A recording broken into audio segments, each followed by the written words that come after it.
Bismillahirrahmanirrahim. Assalamualaikum warahmatullahi wabarakatuh. Waalaikumsalam warahmatullahi wabarakatuh. Alhamdulillahi rabbil alamin wa bihi nasta'in wa ala umurid dunya waddin. Wa sallallahu ala anbiya'i wal mursalin sayyidina Muhammadin wa ala alihi wa sahbihi ajma'in. Amma ba'd. فأسأل الله تعالى أن يمن لنا بعلم نافع والعمل الصالح وأن يفقهنا في الدين وأن يفتح لنا فتوح العارفين وأن يرزقنا الإخلاص في الأقوال والأعمال اللهم آمين. Para ikhwah sekalian, azan ya Allah wa iyyakum. Kita lanjutkan kajian kita membahas kitab Al-Yaqutun Nafis, yang mana telah sampai ke pembahasan Mashul Khuffain. Nah, qala asy-syarih أو قال المصنف رحمه الله تعالى ونفعنا بعلومه في الدنيا والآخرة مسح الخفين يجوز مسح شيء من ظاهر أعلى الخفين بدلا عن غسل الرجلين في الوضوء يوما وليلة للمقيم وثلاثة أيام بلياليها للمسافر. Pembahasan tentang mengusap khuf ini kalau bisa kita berikan poin atau hal-hal apa saja yang dibahas dalam bab mengusap khuf itu paling tidak ada 7 pembahasan.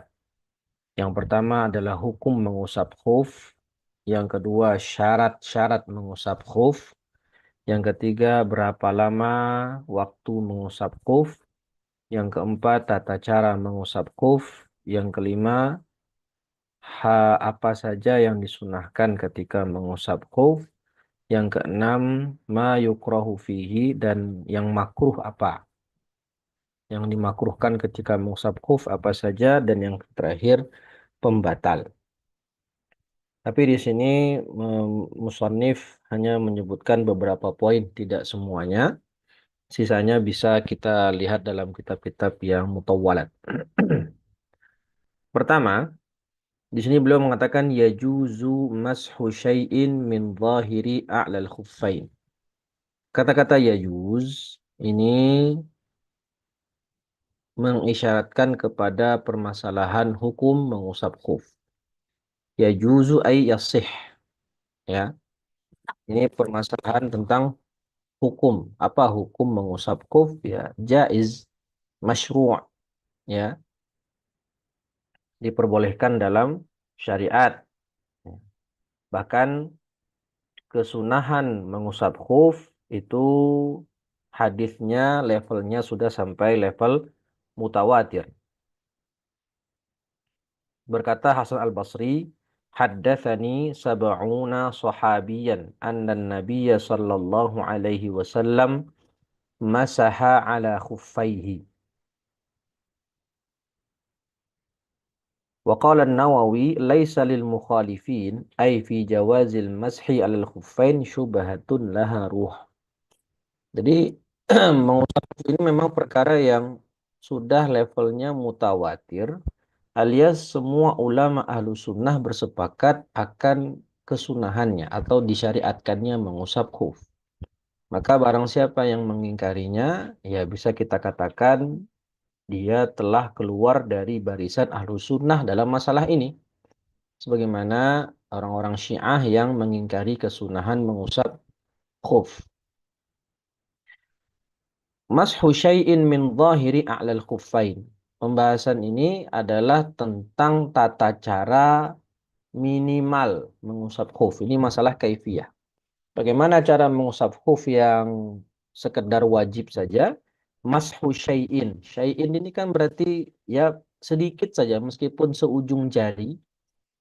Kita mengusap dengan ujung jari kita bagian yang bagian atas khuf. Ya, bagian atas khuf, maka ini sudah sah mengusap khufnya. Meskipun hanya sebagian saja. Sebagaimana ketika kita mengusap kepala. Ya, mengusap sebagian kepala. Dan kata-kata a'la dikatakan di situ fala yujzi al-iqtisaru ala mashil batini wal asfali wal harfi wal iqab wal aqib. Karena yang disyaratkan itu harus bagian atas kaki, bagian atas khuf. Maka kalau hanya mencukupkan saja mengusap bagian dalam atau bagian bawah khuf atau kiri kanannya, pinggir kiri kanan atau bagian tumitnya saja, maka tidak sah. Belum mencukupi minimal wajib dalam mengusap khuf. Badalan an ghasli rijlaini. Badalan an ghasli ar-rijlain. Wa kharaja bir-rijlain mashu khuffin wahidah wa ghaslin ukhra. Nah, mengusap khuf ini adalah ganti dari membasuh kedua kaki. Karena hukum asalnya kaki itu dibasuh. Ya, kaki itu dibasuh. Tetapi bisa cukup dengan mengusap saja jika dia memakai khuf yang memenuhi syarat. Maka tidak sah kalau dia mengusap khuf cuman sebelah dan sebelahnya lagi kakinya dibasuh. Maka pilihannya imma ghasl wa immal masih. Udah. Pilihannya kalau enggak dibasuh dua-duanya atau diusap dua-duanya. Tidak bisa salah satunya. Fil wudu, kata-kata fil wudu, maka ini mengusap khuf hanya berlaku dalam pengganti wudu. Sedangkan menggantinya dalam masalah mandi atau membersihkan najis, maka tidak boleh.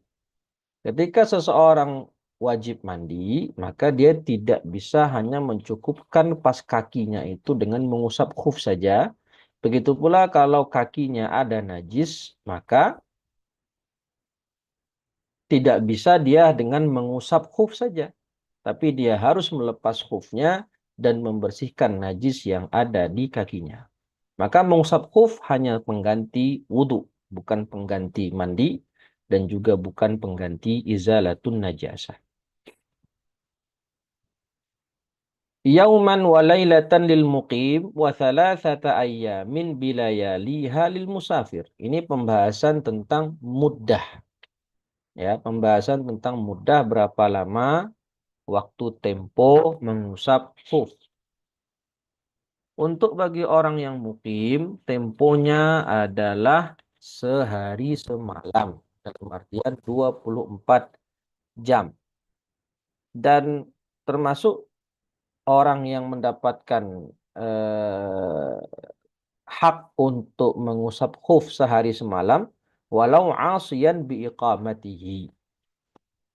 Ya, lihat catatan kaki nomor 4 itu, walau asiyan biiqamatihi. Seperti apa? Meskipun ketika dia mukim, dia dihitung sebagai pelaku maksiat. Seperti apa? Kana syizatin min zaujiha.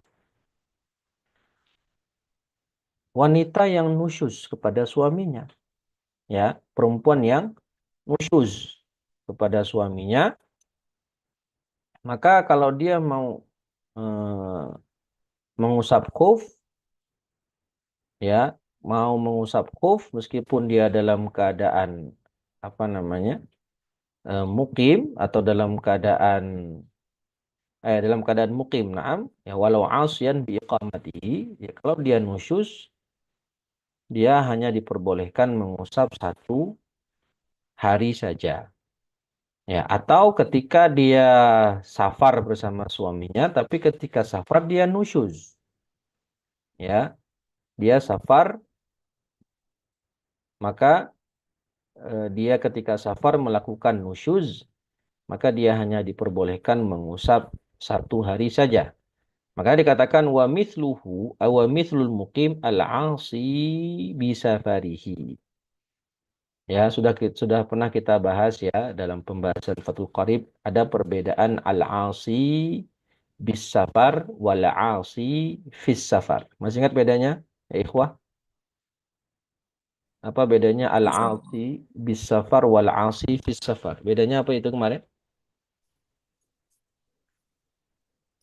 Ceritanya Ya, jin orang itu yang perjalanannya untuk maksiat dan orang yang bermaksiat di jalan. sambil dia di jalan kan. Ah ya, nah betul Kang Justin. Yang diperbolehkan ngambil rukhsah 3 hari mengusap khuf yang mana? Al-asi bis safar atau al-asi fis safar? Al-Asi fi Asifis. safar.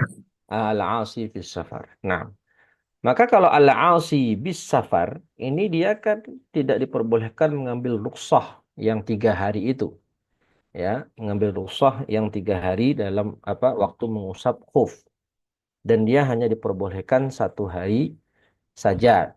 Lianna rukhas la tu'atu bil ma'asi.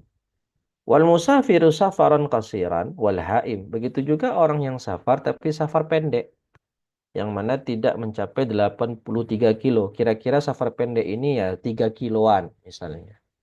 Ya, kira-kira sekitar 3 kilo. Juga boleh mengambil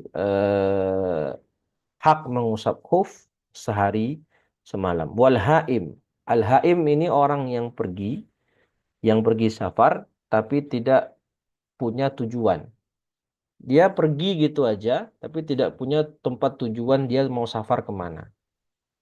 Ya, maka orang seperti ini, orang-orang tadi, al-asi bis safar, musafir safaran qasir, wal haim, kemudian al-asi, asian bi iqamatihi, karena syizah min zaujiha, itu punya hak untuk melakukan mashul khuffain 1 hari 1 malam atau 24 jam. Sedangkan bagi yang musafir, safaran tawilan, dia berhak mendapatkan 3 kali atau 3 hari 72 jam waktu untuk mengusap khuf. Ai safaru qasrin. Safar qasr yang 83 kilometer minimal, secara minimal, atau 2 marhalah, ya, 2 marhalah takriban. Dan mengusap khuf 3 hari ini adalah salah satu dari 4 rukhsah yang dikhususkan untuk safar jauh. Ya, yang pertama mengusap khuf 3 hari, yang kedua adalah menjamak sholat, yang ketiga mengqasar sholat, dan yang keempat bolehnya berbuka puasa di siang hari Ramadan. Ini adalah 4 jenis rukhsah yang diperbolehkan untuk kita ambil khusus bagi safar jauh. Wa tabtadi'ul muddatu min intiha'il hadathi ba'dal lubsi. Dan tadi waktunya sehari semalam atau 3 hari, ya, 72 jam atau 24 jam itu dihitung waktunya sejak kapan? Waktunya dihitung min intiha'il hadath, ya, sejak berakhirnya hadas secara mutlak, ya, secara mutlak, min intiha'il hadas. Misalnya ada orang mengusap khuf subuh jam 4:30, ya dia wudhu, mohon maaf, dia wudhu 4:30, wudhu normal jam 4:30, kemudian jam 8 dia berhadas, ya, jam 8 dia berhadas, artinya jam 8 dia tidur. Hari Ahad misalnya jam 8 dia tidur, bangun-bangun jam 10. Bangun-bangun jam 10. Nanti ketika sholat zuhur, dia wudhu dengan cara mengusap khuf. Wudhu dengan cara wudhu'ul masih, dengan cara mengusap khuf. Nah, tadi dia tidur jam 8, bangun jam 10. Maka dihitung waktunya 1 hari atau 3 hari itu sejak jam 8 apa jam 10? Dihitung 24 jam atau 72 jam itu dari jam 8 awal tidur atau jam 10 ketika bangun. Jam Waktu 10. tidur jam 8 dia dia nggak berhadas waktu tidur dan dia udah pakai khuf saat tidur, Ustaz. Ya, dia pakai khuf saat tidur kan. Oke, dia tidur jam 8, start jam 8, bangun-bangun jam 10. Kan dikatakan di sini, wa tabtadi'ul muddatu min intiha'il hadath ba'dal lubs, setelah memakai khuf. Jadi dia tadi jam 4:30 wudhu untuk sholat subuh. Wudhu biasa. Lalu dia habis sholat subuh, dia pakai khuf. Nah, habis sholat subuh dia pakai khuf. Jam 8 dia tidur pakai khuf kan. Tidur pakai khuf jam 8, bangun-bangun jam 10. Nah, kata-kata intihail hadas ini, mudahnya yang 1 hari atau 3 hari itu dihitung sejak awal tidur, atau dihitungnya sejak jam 10 ketika bangun tidur. Yang mana yang Itu tidur kan batal wudhunya. ya? Jam 10 Ustaz. Iya jam 10. Kenapa? Intihail hadas. Kata-katanya intihail hadas. Dia memang tidurnya jam 8. Ketika dia tidur, maka dia sudah dihitung berhadas. Tapi tidur jam 8 itu ibtidaul hadas. Belum intiha. Berakhir hadasnya ketika jam 10. Jam 10 tidur, bangun. Di saat itulah waktu hadasnya berakhir. Maka bagi dia, kalau dia orang mukim, dia mengusap khufnya 24 jam, dihitung 24 jam dari bangun tidurnya itu, jam 10. Ya, dari bangun tidurnya itu jam 10. Itu menurut pendapat Ibnu Hajar, Syekhul Islam Al-Ansari, Zakaria Al-Ansari, dan juga menurut Al-Khatib Asy-Syirbini. Tapi menurut Syamsuddin Ar-Ramli, penulis kitab Nihayatul Muhtaj, mengatakan, beliau mentafsil. Ya, kalau hadasnya itu bikhtiyarihi, maka dimulai sejak awal hadas. Tapi kalau hadasnya itu lam yakun bikhtiyarihi, maka dimulai sejak akhir hadas. Mintihail hadas, dihitung muddahnya itu di akhir hadas. Illam yakun bikhtiyarihi. Kalau hadasnya itu bukan karena kemauannya, ya kayak kencing atau buang air besar, BAB. Itu kan kencing itu kita nggak bisa menetapkan, saya mau kencing jam 9, nggak bisa. Itu kan secara alamiah terjadi. Itu baru hadasnya dianggap muddahnya itu dihitung sejak akhir hadas. Tapi kalau hadasnya itu bikhtiyari seperti tidur atau lamsul mar'ah al-ajnabiyah, itu kan dia bisa saja menyentuh, bisa saja tidak. Dia bisa memilih antara dia mau menyentuh atau tidak. Atau tidur. Dia bisa pilih tidur, bisa pilih tidak tidur. Kalau dia itu hadasnya karena memang pilihannya sendiri, bikhtiyarihi, dihitung sejak awal hadas. Jadi kalau menurut kata Imam Syamsuddin Ar-Ramli, yang tadi kasus kita bahas, tidur jam 8, bangun jam 10, maka muddahnya dihitung sejak jam 8. Jam 8. Ayo, sejak jam 8. Karena itu bikhtiyarihi. Jadi ini ada khilaf ya antara Ibnu Hajar Al-Haytami dengan Imam Syamsuddin Ar-Ramli.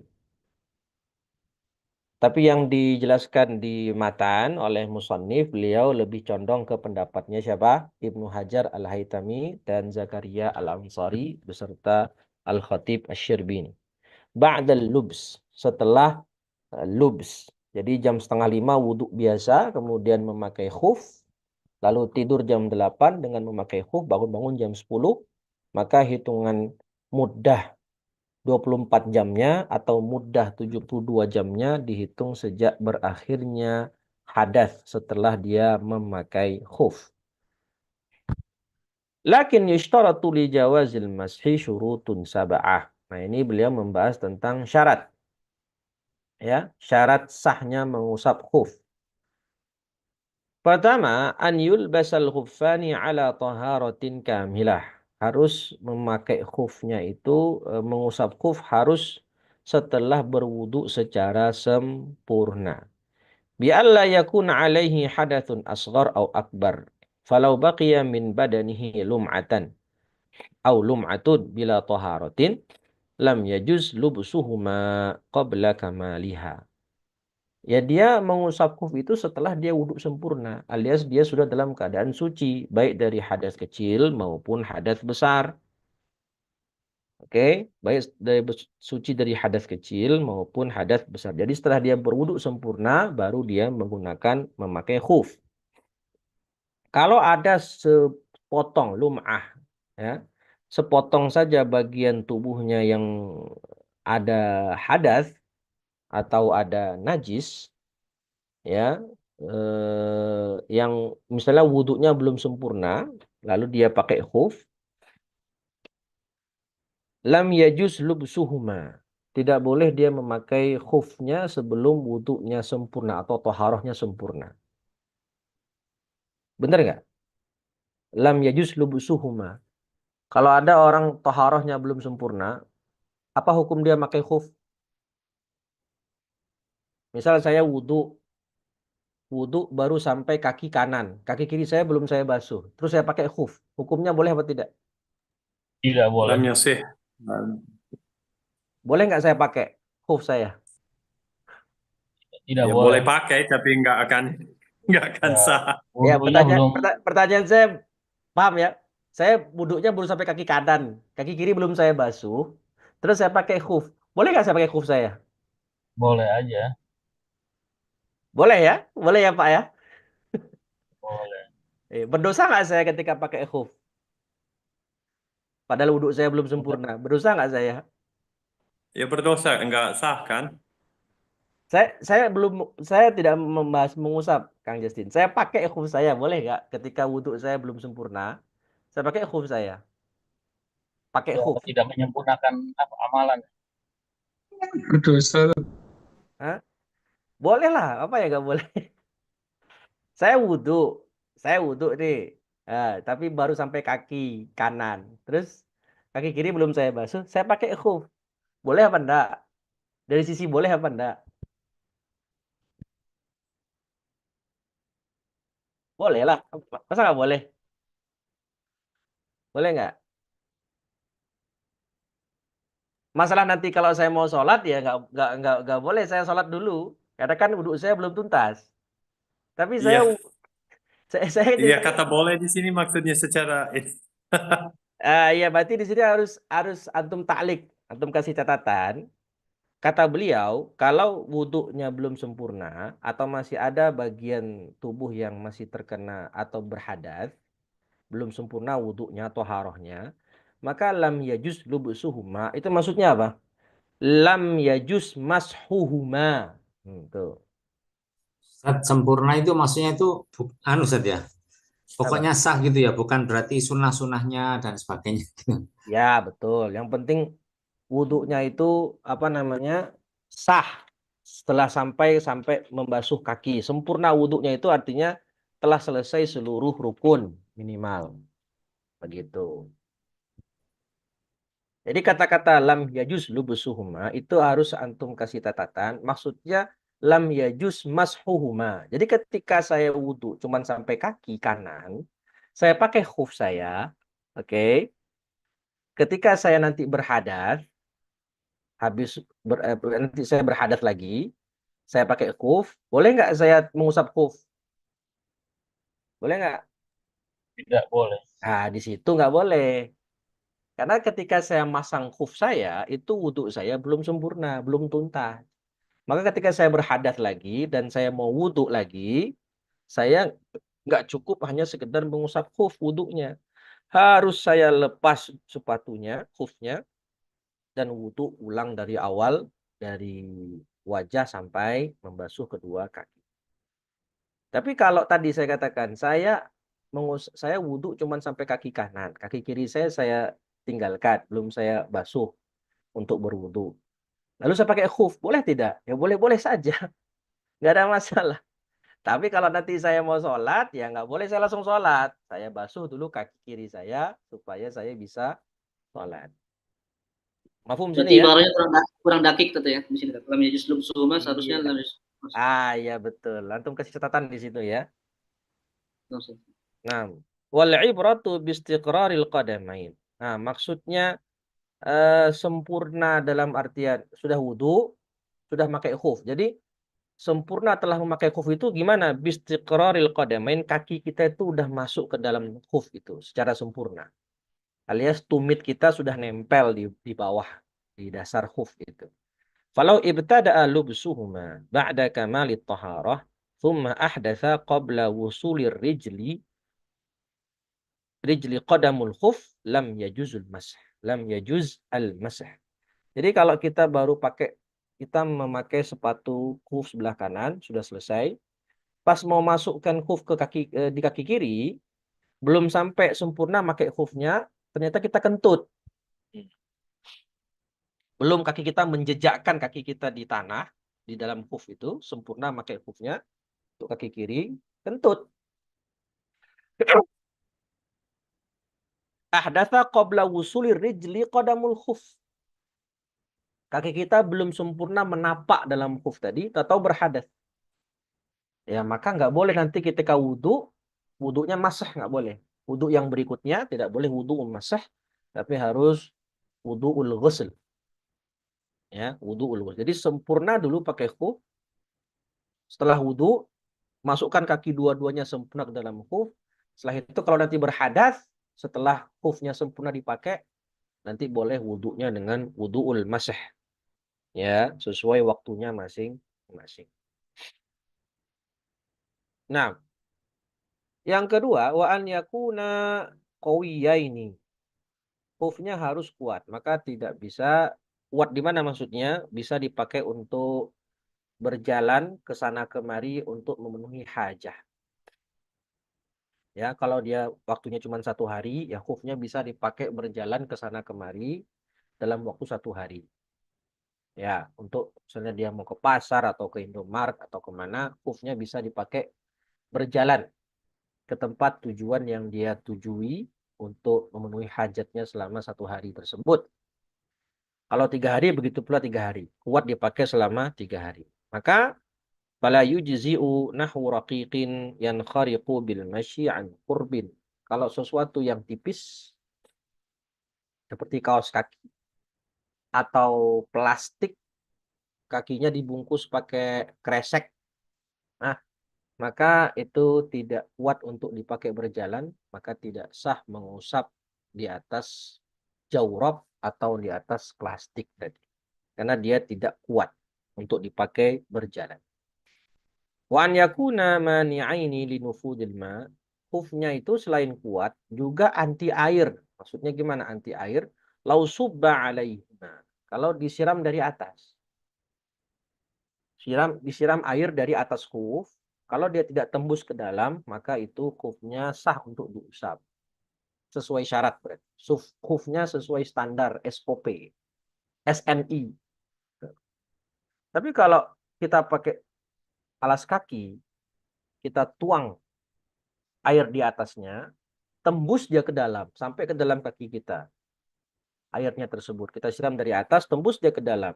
Ya, maka itu tidak bisa disebut khuf. Seperti kalau pakai sepatu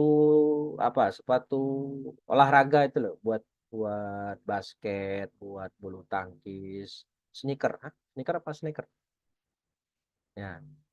Itu kalau disiram air, basah nggak kaos kaki di dalamnya? Basah kaki di dalamnya itu. Siram air sepatu olahraga itu. Basah pasti. Karena dia tidak anti air. Ya, kecuali kalau airnya itu masuk dari sisi jahitan yang di kiri kanan khuf tadi. Maka itu tidak mengapa. Ya, tapi syaratnya tadi khuf itu sesuai standar, kalau disiram air dari atas dia tidak tembus ke dalam. Ya, atau bahasa Inggrisnya apa? Waterproof kan gitu. Wa an yakuna satiraini. Dan khufnya itu haruslah menutup lima halil fardi. Menutup seluruh area kaki yang wajib dibasuh ketika wudhu. Ya, sampai mata kaki berarti. Dan kata-kata satir di sini maksudnya adalah yang menghalangi antara kulit kaki dengan air. Meskipun tidak menghalangi warna kulit. Alias kalau orang pakai khufnya ini transparan. Khufnya transparan. Tapi khufnya kuat. Disiram pakai air nggak tembus. Ya, dan menutup seluruh area kaki yang wajib dibasuh saat wudhu, cuman warnanya transparan, masih kelihatan kulit kaki di dalamnya itu kelihatan, tembus pandang lah. Apakah sah juga dipakai untuk mengusap khuf? Sah. Karena as-satir di sini, satir dalam masalah mengusap khuf itu yang penting menghalangi kaki dengan air. Ya. Ma yahulu bainal ma' wa bainar rijl, yang menghalangi kaki dari air. Bukan menghalangi dari pandangan mata orang terhadap kulit kakinya itu, warna kulit kakinya itu. Nah, ini berbeda dengan masalah apa? Satir dalam masalah apa itu? Sutroh dalam masalah sholat. Dalam masalah satrul aurah fi shalah. Ini berbeda. Kalau sholat pakai baju transparan sah nggak? Sholat pakai baju transparan, kelihatan. Dia pakai gamis tapi gamisnya tembus pandang. Sah nggak? Enggak. Tidak sah sholatnya ya. Nah, bedakan antara satir di sini dalam masalah khuf dengan satir dalam masalah menutup aurat ketika sholat. 6. An yakuna satiraini li mahallil fard tu qadamani bika'baihima. Mafhum ya? Kedua kaki sampai mata kaki. Tertutup minal jawanib wal asfal. Tertutup dari sisi samping dan sisi bawah. Lal a'la aksul aurah. Jadi kalau khuf itu dalam masalah khuf harus tertutup tadi yang pertama tidak mesti tertutup warna kulitnya, tidak masalah transparan. Tapi tertutupnya ini dari sisi samping dan sisi bawah. Artinya kalau ada khuf kita robek tumitnya kelihatan tumitnya, maka tidak sah dipakai untuk mengusap. Atau jempolnya kelihatan, tidak sah. Atau telapaknya bolong, kelihatan telapak kakinya sebagian, maka khufnya juga tidak bisa dipakai untuk mengusap khuf ketika berwudu. Itu kalau dalam mengusap khuf. Jadi harus tertutup dari sisi samping dan sisi bawah. Tapi kalau dari sisi atas terlihat khufnya mungkin agak longgar, terus kalau kita lihat dari atas kelihatan kakinya. Kelihatan mahallul fard tadi dari atas, tapi maka ini tidak masalah. Karena yang khuf harus tertutup dari samping dan dari bawah. Beda kalau aurat satrul aurah dalam sholat. Kalau dalam sholat itu harus tertutup dari sisi samping dan sisi atas. Tidak masalah kalau dari sisi bawah. Begitu. Jadi misalnya ada orang sholat di lantai 2. Misal ada orang sholat di lantai 2. Nah lantainya itu transparan. Kita di lantai 1, mohon maaf. Di lantai 1 kita melihat ke bawah, kelihatan dalam sarungnya itu dari bawah. Apakah sholat orang ini sah? Sah enggak? Dia pakai gamis misalnya, terus pakai celana pendek. Ya toh? Dia hanya pakai daleman celana pendek, pakai gamis. Kan gamis itu longgar ya. Tertutup auratnya dari sisi samping dan dari sisi atas. Tapi dari sisi bawah kan nggak tertutup. Kalau misalnya dia sholat di lantai 2, lantainya transparan, kita di bawah bisa melihat itu. Dalemannya itu dari bawah, tapi apakah sah sholatnya? Sah. Karena dalam masalah satrul aurah fi shalah itu tertutup dari sisi samping dan atas. Kalau dalam masalah khuf itu tertutup dari sisi samping dan bawah. Mafhum ya? Jelas bedanya? Wa alla yahsula. Jadi kalau untuk sepatu sekolah olahraga itu nggak masuk Ustaz ya. Yang masuk cuma sepatu tentara mungkin atau sepatu boots Ya, gitu. sepatu boot iya. Atau kan ada sekarang sepatu tapi pakai resleting tuh loh. Antum pernah lihat nggak? Pakai resleting, seret gitu. Ya. Itu kan menutup sampai mata kaki. Jadi kalau sepatu pentopel orang kantoran itu, saya punya pentopel itu nggak nyampe menutup mata kaki kan? Mata kakinya terbuka, terlihat gitu mata kakinya. Ya, Itu yang tertutup kan samping kiri dan bawah Ustaz ya. ya. Tapi Kalau kan di atas boleh bolong dong, kayak sendal gitu. Yang penting sepatunya, khufnya itu menutup seluruh area kaki yang wajib dibasuh. Kalau sendal emang mata kaki tertutup mata kakinya. Sendal. Oh iya iya iya. Iya iya dari atas. Sendal itu malah nggak nutup mata kaki. Iya. Sepatu pentopel itu, coba antum pakai pentopel itu kan, coba antum lihat tuh, nggak tertutup itu apa namanya, nggak tertutup semuanya mata kakinya, masih kelihatan sebagai mata kakinya. Sepatu pentopel itu nggak tertutup. Nah, jadi dia meskipun mungkin anti air, tapi dia tidak menutup seluruh area kaki yang wajib dibasuh saat berwudu. Nah, gitu. Nah, makanya yang betul itu ya sepatu tentara itu sepatu boot atau sepatu yang tadi pakai resleting yang memang tahan air seperti itu. Maka kalau sepatu basket, sepatu futsal, sepatu apa lagi? Sepatu badminton itu dia tidak tembus, tidak tahan air, tidak waterproof. Allahu a'lam. Apalagi kaos kaki begitu ya.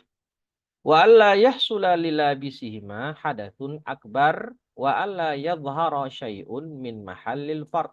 Nah, itu ya. Syarat yang nomor 5 ya, itu orang yang mengusap khuf tadi tidak terkena kewajiban, tidak terkena hadas besar. Itu yang tadi kita sebutkan bahwasannya mengusap khuf hanya sebagai pengganti wudhu saja. Sedangkan mandi besar ataupun mandi sunnah itu tidak bisa dengan mengusap khuf saja. Harus dilepas. Dan tidak boleh kelihatan bagian kaki yang wajib dibasuh saat berwudu, ya tadi sampai mata kaki. Jadi tadi saya katakan kalau sepatunya itu bolong, tumitnya bolong, kelihatan tumitnya, atau jempolnya kelihatan, atau telapak kakinya bolong sampai kelihatan bagian dalamnya, itu tidak bisa digunakan untuk mengusap khuf. Nggak bisa kita mengusap di atas khuf tersebut karena tidak memenuhi syarat. Dan yang terakhir, wa alla tanhallal ura. Apa itu tanhallal ura? Ikatan kakinya itu ikatan kaki. Ikatan khufnya itu tidak terlepas. Dari dalam artian khufnya itu harus diikat. Jadi meskipun khufnya itu kita pakai, semuanya memenuhi syarat khufnya. Kalau misalnya ada talinya ya. Misalnya ada talinya, maka khufnya itu baru boleh kita usap kalau tali khufnya itu sudah kita ikat. Kenapa? Karena kalau khufnya itu talinya tidak terikat, maka secara uruf orang tidak menggunakan khuf seperti itu. Alias orang kalau pakai khuf pasti diikat kakinya, apa talinya, diikat tali khufnya itu. Kalau dilepas, maka ketika melepas dia tidak dianggap sebagai memakai khuf. Nah, itu secara uruf. Ya, secara uruf seperti itu. Jadi kalau khufnya punya tali, kayak sepatu biasa, sepatu kita yang punya tali itu, tapi ini khuf. Nah, harus kita ikat talinya itu supaya kita sah untuk mengusapnya saat berwudu nanti. Tapi kalau talinya tidak terikat, terlepas, meskipun khufnya itu kita pakai, tetap tidak boleh kita mengusap di atas khuf tersebut. Karena memakai khuf yang tidak terikat talinya, jika dia punya tali ikatan, itu tidak dianggap sedang memakai khuf. Wallahu a'lam. Baik, lanjut dulu ke syarat wudu. Jadi musannif Syekh Al-Allamah Ahmad bin Umar Asy-Syatri rahimahullah itu hanya membahas 4 poin saja di masalah ini, yaitu hukum, syarat, muddah, dan kaifiyah. Sedangkan sisa yang lain seperti yang disunahkan apa, yang makruh bagaimana, dan pembatal-pembatalnya apa saja, itu tidak dibahas di sini, tapi dibahas dalam kitab lain. Dalam Fathul Qorib ada kalau nggak salah ya. Dalam Fathul Qorib ada, dalam Al-Imta ada, dan dalam kitab-kitab yang lebih tebal. Silakan dirujuk ke situ.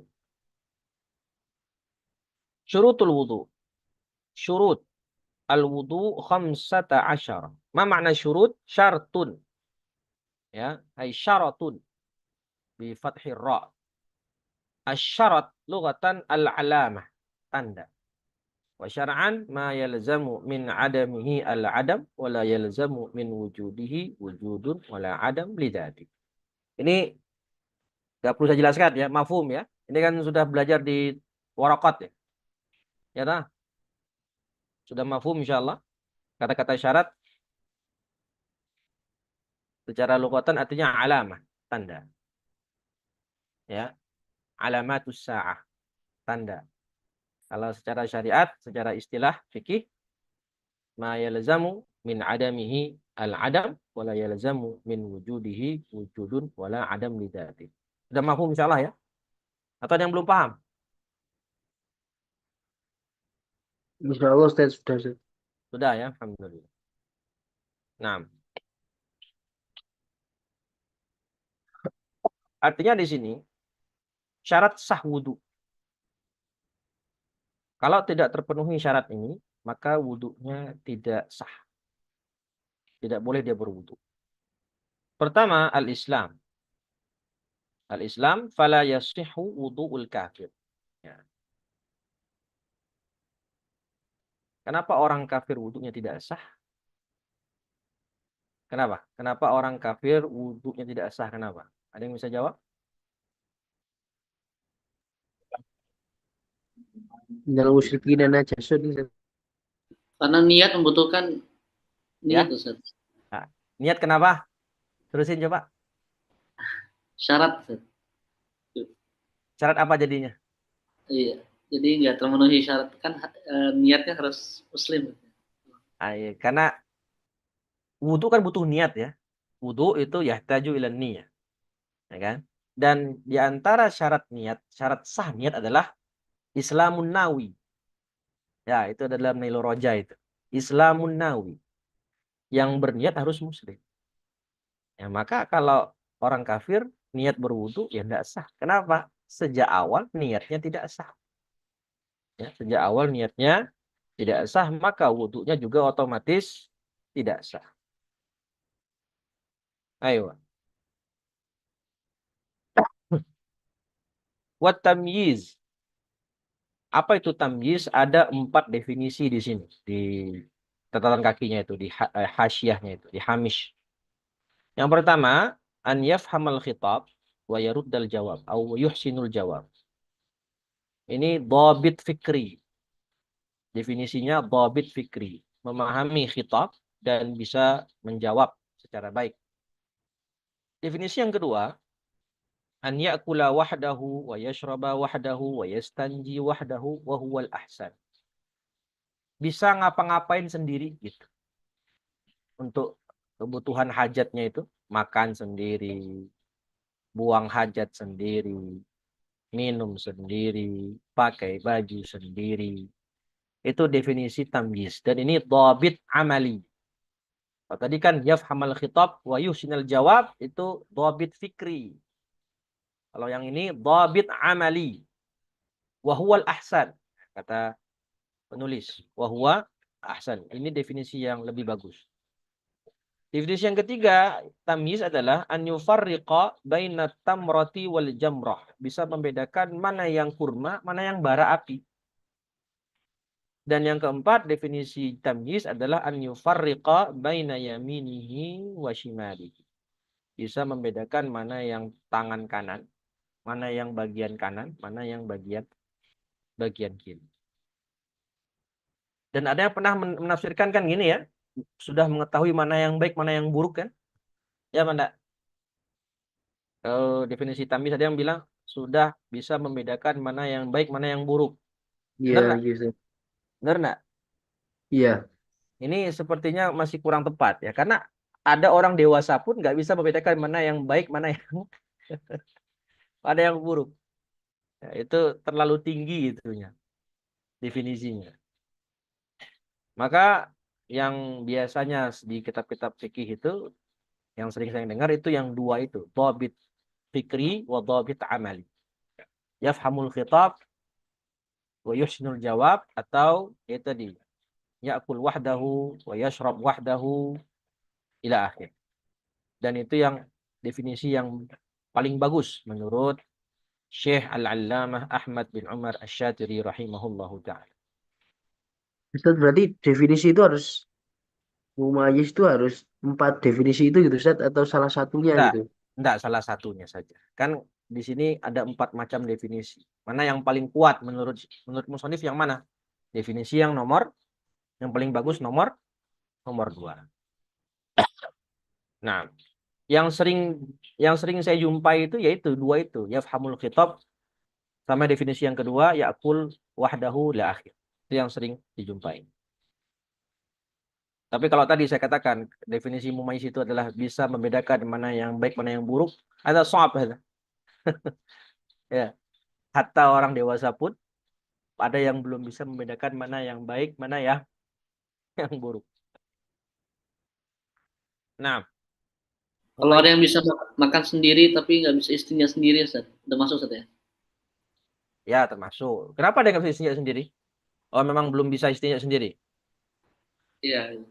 Ya, kalau dia bisa makan sendiri, pakai baju sendiri, ya pakai minum sendiri, tapi belum bisa istinja sendiri. Apakah itu sudah termasuk mumayyiz? Sudah termasuk. Ya, karena sebagian besar sudah bisa dikerjakan sendiri. Apakah ada batasan umur mumayyiz? Tidak ada. Jadi di sini ulama hanya memberikan istilahnya definisi. Apa itu tamyiz? Sedangkan umur tidak ada batasan umur. Itu kembali ke uruf masing-masing. Ya, dalam masalah ini tidak ada batasan urufnya. Tapi kalau dalam masalah menyuruh sholat, itu ada.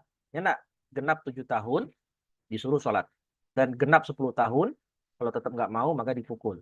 Jadi secara batasan tahdid umri itu tidak ada. Ulama hanya menjelaskan definisinya itu apa. Maka ini kembali ke uruf. Ada anak yang umur 6 tahun, 7 tahun sudah disebut mumayyiz. Ya, umur 7 tahun udah bisa belum itu semuanya itu? Antum suruh, tolong ambilkan ayah minum ya. Udah bisa belum dia? Udah ngerti belum? Kalau balik ada. Ya, mumayyiz beda sama balik ya, Mas Agung ya. Kalau balik ada. Balik itu ada tiga tanda balik. Yang pertama, keluar mani bagi laki-laki atau perempuan. Yang kedua, keluar darah haid bagi perempuan. Dan yang ketiga, telah mencapai genap usia 15 tahun. Itu kalau balik. Salah satu saja terjadi, maka sudah disebut balik. Wadih ya? Nah, syarat yang ketiga adalah suci dari haid dan nifas. Tidak hanya haid dan nifas, tapi suci dari segala hal yang menafikan keabsahan wudhu. Nah, lihat di catatan kakinya itu. Mithluhuma kullu munafin lahu kakhurujil baul. Ini namanya mani'un syar'i. Perempuan haid, perempuan nifas, kan dia sedang berhadas besar. Lalu dia berwudu buat apa? Ada tala'ub. Kalau dia tahu dia tidak boleh berwudu dan tidak sah wudunya karena dia sedang berhadas besar dan wudu tidak bisa menghilangkan hadas besar, lalu dia berwudu, fahada tala'ub. Hukumnya haram. Karena termasuk mimba bitalabbus bi'ibadatil fasidah. Atalabbus bi'ibadatil fasidah haram. Ya, tidak boleh dia meskipun dia berwudu untuk tidur, tidak boleh juga karena dia tidak sah. Ya, tidak sah dia melakukan wudu. Karena wudunya pun ada penghalang yang mengabsahkannya. Karena dia haid atau nifas. Begitu juga lagi wudu sambil kencing berbarengan, basuh wajah plus sambil kencing. Nah, itu gimana tuh? Nggak nyambung kan? Yang satu menghilangkan hadas, yang satu dia sedang berhadas. Itu nggak nyambung. Tanakut. Atau seorang suami lagi sakit, nggak bisa berjalan ke WC atau ke hammam untuk berwudu. Terus istrinya mewudukannya. Boleh nggak? Sah nggak wudunya? Ya ikhwah. Istrinya mewudukannya. Diwuduin sama istrinya. Boleh nggak? Sah nggak wudunya? Boleh. Enggak, Ustaz. Enggak. Kenapa nggak boleh? Yang mewudukan pembatal wudhu. Iya. Maka gimana caranya biar istrinya sah wudunya? Istrinya sah mewudukan suaminya. Gimana caranya? Pakai Biar sah. hail. Ya ahsan tuh. Pakai sarung tangan. Sahih ya? Pakai sarung tangan. Karena kan indah syafi'iyah lamsul mar'ah al-ajnabiyah yungkidul wudu. Nah. Wa amma yamna wusulul ma'i ilal basyarah. Dan tidak boleh wan naqa, jadi wan naqa anil haid wan nifas plus wan naqa amma yamna'u wusulal ma'i ilal basyarah. Dan tidak ada kulitnya itu, anggota wudhunya itu bersih dari segala sesuatu yang bisa menghalangi sampainya air ke kulit. Kalau tadi mani'un syar'i, sekarang namanya mani'un hissi. Di tangannya ada bekas cat. Cat itu kan ada germnya. Harus dihilangkan dulu catnya. Karena kalau enggak nanti tidak mengenai sebagian area tangan yang harus dibasuh ketika wudhu. Wa alla yakuna, ya, apa contohnya di situ? Kal wasakh alladzi tahtal adfar. Kotoran yang ada di bawah kuku, minyak yang sudah mengering, minyak apa itu? Jamit, minyak yang ya sudah mengering, bukan yang cair. Dan gubar, debu yang ada di badan kalau tidak susah untuk membersihkannya. Ala kulli hal, atau seperti tato yang ditempel. Karena walau alam, kalau setahu saya ada tato itu cuma ditempel, ada tato itu yang memang disuntik. Kalau tato yang ditempel itu berarti dia berada di permukaan kulit. Kalau tato yang disuntik itu berada di lapisan bawah kulit. Begitu nggak sih? Benar apa enggak? Apa saya keliru? Atau juga nggak ada yang tahu? Kalau dulu kita waktu kecil tatonya apa? Tahu nggak antum? Tato kita waktu kecil? Satu berban karet, Ustaz. Jagoan neon ya. Apa dulu itu? Jadi tempel kan, terus dilepas. Itu kan dia di permukaan kulit. Itu kalau wudhu harus dihilangkan dulu. Karena dia ada jirmnya itu. Harus dihilangkan dulu. Tapi kalau tidak ada jirmnya, tidak ada zatnya, seperti henna itu yang buat nikahan itu kan hanya laun saja, tapi tidak ada jirmnya dan itu tidak menghalangi air mengenai kulit. Maka itu tidak masalah. Wa alla yakuna 'alal 'udwi ma yughayyirul ma. Tidak boleh di tubuh itu ada sesuatu yang mana bisa merubah sifat air. Yang bisa merusak sifat air. Taghyiran yaslubu ismahu. Kal hibr wa za'faran, atau bisa juga sabun. Seperti apa? Seperti tinta. Di badan kita ada tinta. Atau ada sabun. Maka ketika kita berwudu, membasuh tangan, atau wajah kita ada sabun. Nah, jadi kita pakai apa tuh? Pakai pencuci wajah. Nah, ketika mau kita basuh, kita niatkan sekalian berwudu. Boleh nggak begitu? Ya nggak boleh. Jadi kita ceritanya lagi cuci wajah nih. Kita ambil apa namanya kayak Garnier atau apa gitu kan. Kita cuci wajah kita pakai sabun cuci muka. Nah, ketika mau kita bilas, kita niatkan wudhu sekalian. Ya nggak boleh. Nggak sah. Karena ketika kita basuh, itu kan airnya mengenai sabun muka itu, dan dia berubah sifatnya. Tidak lagi air tohur, tapi jadi air apa? Jadi air apa? Suci tidak mensucikan. Nah, jadinya tohir kan? Jadinya apa? Tohir. Jadi dia, kecuali kalau dia pakai ini ya, pakai apa? Shower. Nah, kalau pakai shower nggak masalah, karena shower itu terus-menerus menetes. Jadi ketika pakai shower atau pakai pancoran, itu air pancoran, ketika dia membasuh wajahnya yang banyak sabunnya itu, dia niatkan wudhu. Nah, bersihkan. Nah, airnya kan terus-menerus mengalir itu. Air yang datang kedua, ketiga, keempat mengenai wajahnya itu sudah disebut air tohur. Karena sabunnya sudah hilang di basuhan yang pertama. Wahakada. Tapi kalau dia pakai gayung atau dia ngambil air pakai tangan, kemudian dia basuh wajahnya yang ada sabunnya, plus niatkan wudhu, maka itu tidak sah.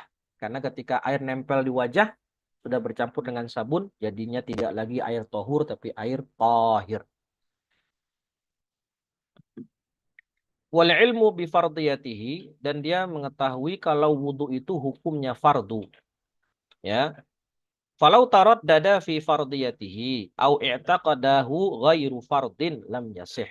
Kalau dia meyakini wudhu itu bukan suatu rukun, nggak masalah kita sholat nggak pakai wudhu, wudhu itu hanya disunahkan saja, maka wudhunya tidak sah meskipun dia berwudhu. Yang ketujuh, syarat yang ketujuh adalah wa alla ya'taqida fardan min furudihi sunnatun. Dia tidak meyakini salah satu fardu wudu itu sunnah secara ta'yin. Secara ta'yin. Jadi rukun wudu ada 6. Ya, rukun wudu ada 6. Niat, membasuh wajah, membasuh kedua tangan sampai siku, mengusap kepala, dan membasuh kedua kaki sampai mata kaki plus tartib. Nah, dia meyakini misalnya mengusap kepala itu sunnah, tidak rukun. Mentakyin, yang menunjuk satu dari 6 itu sunnah. Mengusap kepala itu sunnah, tidak rukun. Masalah. Lau i'taqada hadza fa wudu'uhu la yasih. Tidak sah wudunya meskipun dia wudunya mengusap kepala. Tapi kalau dia beranggapan bahwasannya seluruh yang dibasuh saat berwudu hukumnya fardu. Kumur-kumur dia yakini fardu, baca basmalah dia yakini fardu, istinsyak juga diyakini fardu. Pokoknya seluruh perbuatan wudu itu sampai mengusap telinga pun dia yakini fardu. Dia yakini semuanya fardu tanpa kecuali. Wudunya sah apa enggak? Sah. Kalau dia meyakini seluruhnya fardu maka sah. Atau dia meyakini ada dalam wudu itu yang sunnah tapi dia nggak tahu yang mana yang sunnah.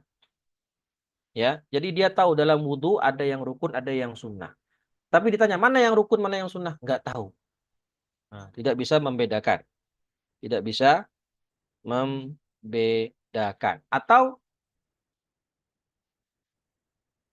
misalnya i'taqada anna wahidan min ghaslil wajhi wal yadaini sunnah. Nah, dia bilang gini, mencuci wajah, membasuh wajah dan membasuh kedua tangan, salah satu di antara kedua ini sunnah. Salah satunya. Tapi yang mana? Nggak tahu. Pokoknya di antara membasuh wajah dan membasuh kedua tangan, itu ada yang sunnah. Tapi yang mana yang sunnah nih? Wah, aku nggak tahu, lupa aku. Maka di sini juga sah wudunya. Ya, artinya dia tidak mentakyin salah satu. Kalau mentakyin salah satu, yang harusnya rukun dia bilang sunnah, maka tadi wudunya tidak sah.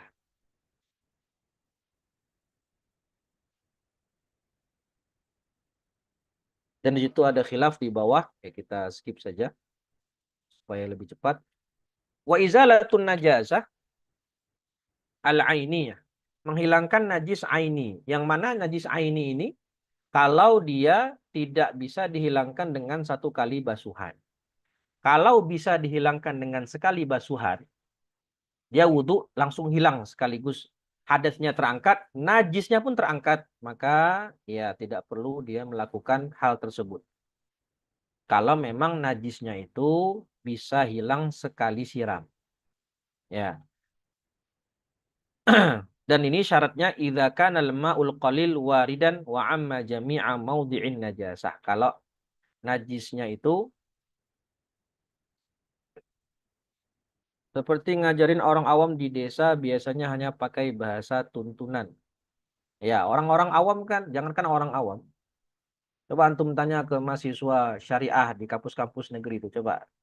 Siapa yang punya teman anak-anak kampus di sini? Anak-anak jurusan hukum Islam itu, coba yang S1 itu tanya. Saya di kampus umum, Ustaz. Ya. Coba ya, anak-anak college itu atau yang lulus, ya pokoknya yang katanya kuliah syariah itu. Pernah Nah, nemuin ya? Coba antum tanya, coba rukun wudu ada berapa? Sebutkan. Nggak bisa dia. Dia taunya malah semuanya rukun kan gitu. Anak-anak hukum, anak-anak syariah di luar sana itu. Ngakunya belajar hukum Islam, tapi masalah sepele ini nggak tahu dia. Ada yang nggak tahu mandi wajib kan Ustaz kalau udah mahasiswa. Alhamdulillah wa inna ilaihi raji'un. Iya toh? Iya. Ya, buat apa kita debat masalah hal-hal yang tidak yang kontraproduktif gitu. Masalah ya. Banyak orang awam yang nggak ngerti, bahkan anak kampus pun nggak mengerti apa itu rukun wudu, apa itu sunnah wudu, mana yang sunnah. Sholat itu rukunnya berapa, yang sunnah berapa. Ada yang banyak yang nggak tahu. Tapi gelarnya S1, SAG atau sarjana syariah. lulusan SMA Islam. Ya. Naam. Wajar yulma'i ala jami'il udwi. Mengalirnya air ke seluruh tubuh. Mengalir, jaryu. Mengalir ya. Dalam arti kalau cuma masah itu tidak cukup. Karena wudhu itu harus ghusl, kecuali kepala. Kecuali kepala. Wa tahaqqukul muqtadi inbanal hal. Apa itu tahaqquk muqtadi? Itu tahaqquk wujudul hadas. Betul-betul hadasnya itu ada. Inbanal hal. Fa illam yabnil hal fa wudu'u al-ihtiyatu sahih. Jadi gini, ada orang ragu-ragu, ini saya batal apa enggak ya? Dia habis sholat maghrib terus isya. Pas isya dia mau sholat bingung, ragu-ragu. Tadi saya batal apa enggak ya? Wudhu aja lah. Wudhu aja ihtiyatan. Wudhu dia. Setelah berwudhu, baru sadar dia. Oh iya ternyata tadi memang saya sudah berhadas. Apakah wudhunya tadi sah? Enggak sah. Kenapa? Karena ketika berwudhu belum tahakkuk wujudul hadas. Ya, belum tahakkuk wujudul hadas. Inbanal hal. Berarti mafhum mukhalafahnya illam yabnil hal ya wudhu'uhu sahih. Kalau ternyata tidak terungkap di kepalanya, masih ragu-ragu kalau dia itu berhadas apa tidak, terus dia wudhu ihtiyatan sampai sholatnya selesai dan tidak terungkap mana yang terbukti berhadas apa terbukti tidak berhadas, ya maka wudhunya sahih. Atau terbukti dia memang suci. Nah, dia wudhu nih ragu-ragu, tadi saya berhadas apa enggak ya? Wudhu aja lah. Ihtiyatan. Wudhu dia. Habis wudhu selesai, baru dia ingat, oh iya memang saya belum berhadas, saya masih suci. Wudhunya sah apa enggak? Wudhunya sah apa enggak? Sah, Ustaz. Sah. Nah, kalau itu sah. Karena memang sejak awal hukumnya dia adalah suci. Tapi kalau tadi dia wudhu ihtiyatan, lalu terbukti, oh iya ternyata tadi memang berhadas. Alhamdulillah, untung saya udah wudhu. Maka ini tidak sah. Harus ulang wudhunya. Kenapa? Karena tidak tahakkuk al-muqtadinya tidak terpenuhi. Wadawamun niyah hukman, niatnya harus ada secara hukum. Dalam artian, tidak boleh dia putus niat wudhunya. Dan tidak boleh dia putus misalnya dengan murtad, lagi wudhu dia tiba-tiba murtad. Wal'iyadzubillah. Atau dia rubah niatnya yang awalnya untuk dia basuh wajah untuk berwudu. Kemudian pas basuh tangan, dia niatnya bukan wudu, tapi niatnya untuk sekedar sekedar tabarrud atau tanadzuf, maka itu sharif. Memalingkan niat wudu. Maka seperti ini dia harus mengulangi, dia harus tajdidun niyah. Harus tajdidun niyah supaya wudhunya sah. Sedangkan wajahnya sah sudah. Kenapa? Karena tadi terpenuhi syaratnya. Ya, jadi kan niat itu ketika membasuh wajah. Dan karena niat itu di awal saja. Niat dalam hati itu ketika di awal dia membasuh wajah. Karena itu mahallun niyah tadi. Tempat awal berniat ketika wudhu. Setelah itu ya sudah dia wudhu seperti biasa.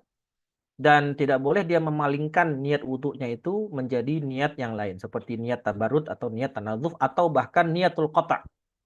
Dia wudhu terus dia bilang nanti kalau si fulan datang wudhu saya hentikan. Saya putus niat wudhu saya. Maka sejak awal dia berniat wudhunya sudah tidak sah. Bagaimana orang sholat. Ketika dia sholat nanti kalau tamu datang sholat saya batalin. Sejak awal dia berniat seperti itu sholatnya sudah batal. Karena di situ ada sharif. Tidak dawam niatnya. Apalagi murtad. Ya, ada orang wudhu, basuh kepala, basuh wajah, basuh kedua tangan, kanan kiri.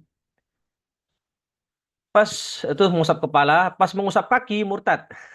Mengusap kaki. Pas selesai mengusap kepala, sebelum basuh kaki murtad. Wal'iyadzubillah. Murtad dia. Jadi wudhunya belum tuntas, baru sampai tersisa kedua kakinya belum dia basuh. Murtad dia. Terus dia murtad misalnya tadi jam 4:30 murtad masalan, astagfirullah. Terus jam 10 masuk Islam lagi. Masuk Islam lagi, pas zuhur dia wudhu. Mau wudhu untuk sholat zuhur. Dan selama itu dia tidak berhadas. Tapi dia murtad. Pertanyaan saya ketika wudhu untuk sholat zuhur, wudhunya ulang dari awal apa cukup kakinya saja?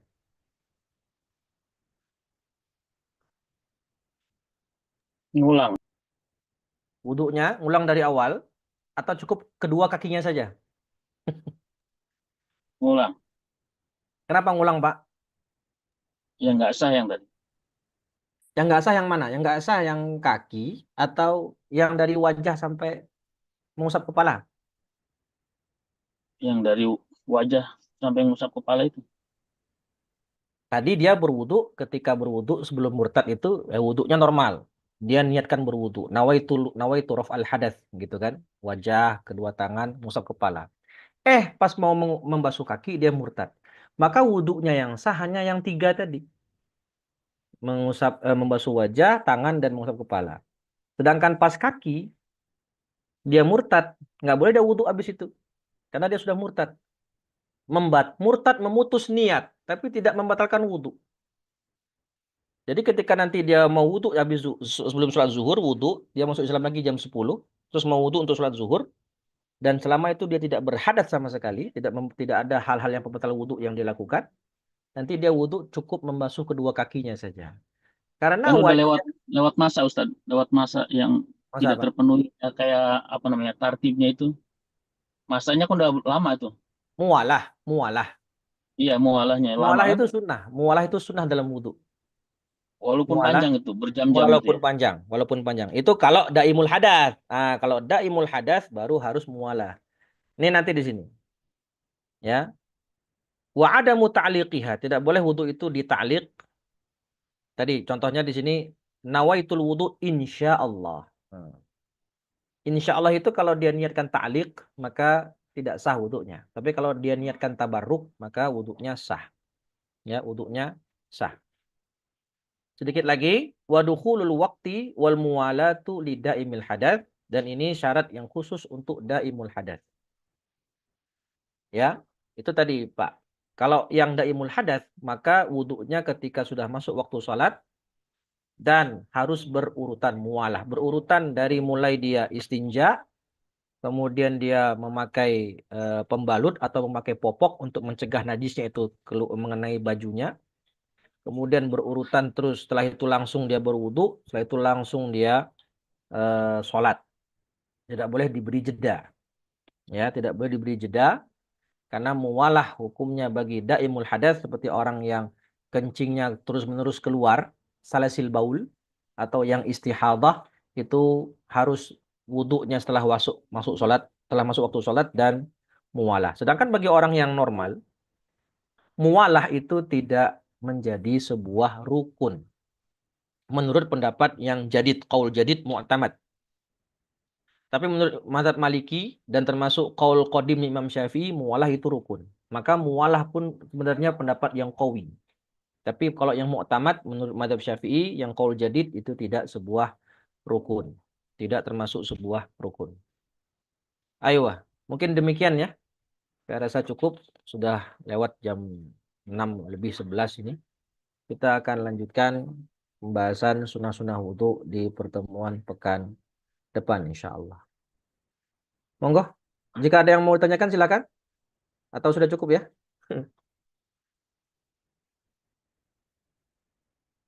Nah, kita cukupkan dulu. Kita akhiri dengan bacaan hamdalah dan doa kafaratul majlis. Alhamdulillahirabbil alamin. Subhanakallahumma wa bihamdika asyhadu an la ilaha illa anta astaghfiruka wa atubu ilaik. Assalamualaikum warahmatullahi wabarakatuh. Waalaikumsalam warahmatullahi wabarakatuh. Jazakallahu Ustaz.